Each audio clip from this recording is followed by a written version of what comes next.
क्या आप भी उन लोगों में से हैं जो रात को 3 बजे उठ जाते हैं उन 10,000 चीजों के बारे में सोचने के लिए जिनका स्ट्रेस लेना आपके लिए बहुत जरूरी है? आप भी उनमें से हैं जो हर छोटी बड़ी चीजों को स्ट्रेस, फियर, एंजाइटी इन सब का नाम देते हैं? तो अगर आप भी इन चीजों को एक्चुअली नाम देने से पहले इन चीजों को समझना चाहते हैं कि एग्जैक्टली फियर क्या होता है, एंजाइटी क्या होती है, डिप्रेशन, ओसीडी क्या होता है, और फिर उनको इन चीज में डिफाइन करो, तो ये वीडियो आपके लिए है। अगर आप इन चीजों को नहीं जानना चाहते तो आप इसको स्किप कर सकते हैं, लेकिन अगर आप इन चीजों को बारे में बोलने से पहले इनको एक्चुअली समझना चाहते हैं तो इस वीडियो को एंड तक देखिए। आजकल हम सबको, स्पेशली आज के यूथ्स की ये आदत बन चुकी है, कोई भी सिग्निफिकेंटली अलार्मिंग चीज ना हो तो भी उनको ओसीडी, एंजाइटी इन चीज का नाम दे देना। Do you even know what OCD really means before using it so casually? So आज हम समझेंगे what exactly these words means and what's the actual difference between them.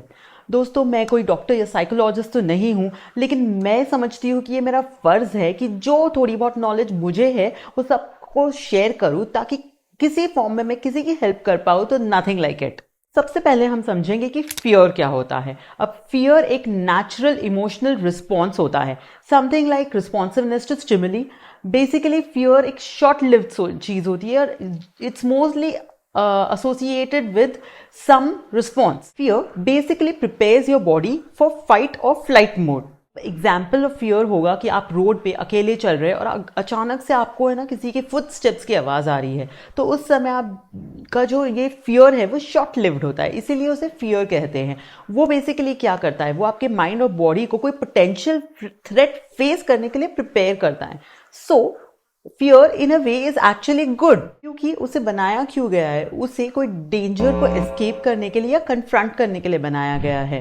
Second है anxiety. Anxiety is a general feeling of unease, nervousness. Anxiety basically किसी future events को related होती है। Anxiety disorders are basically excessive and persistent worry होती है।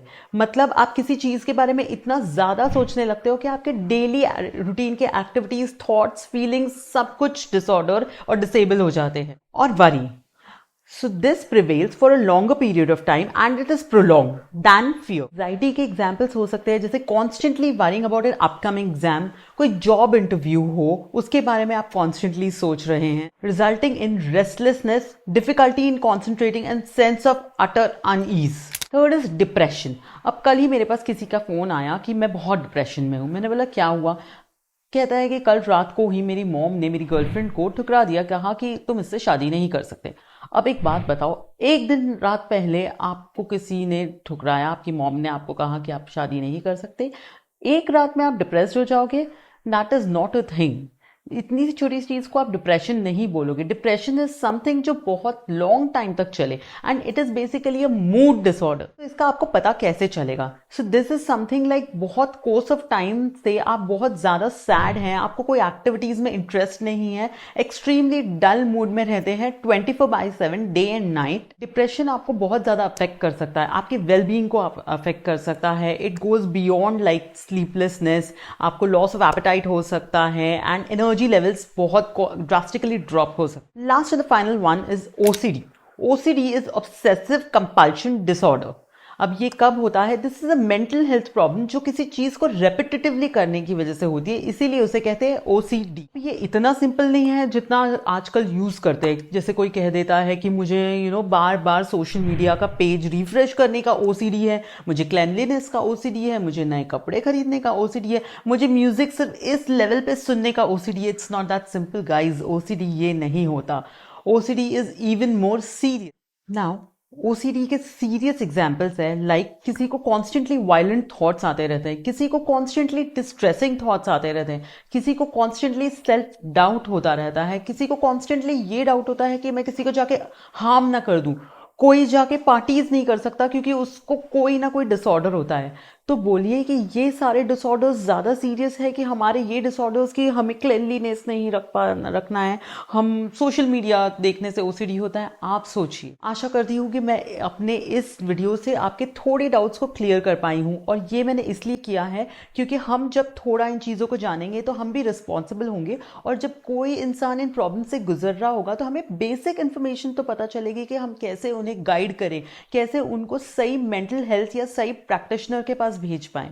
बहुत लोगों को लगता है कि बिकॉज मेंटल प्रॉब्लम है और कोई बोलता है कि ना साइकेट्रिस्ट के पास जाओ तो कोई मैं पागल हूँ। That's not the thing guys. अगर आपको हाथ में कुछ हो जाता है तो आप जाते हैं ना फिजियोथेरेपी कराने। अगर आपको फीवर होता है तो आप नॉर्मल प्रैक्टिशनर के पास जाते हैं। अगर आपको स्किन में कोई होता है तो आप डर्मेटोलॉजिस्ट के पास जाते हैं। इसी तरह अगर आप कोई अपने मेंटल हेल्थ प्रॉब्लम से जूझ रहे हैं तो फिर क्या आप ऑर्थोपेडिक के पास जाएंगे या साइकेट्रिस्ट के पास?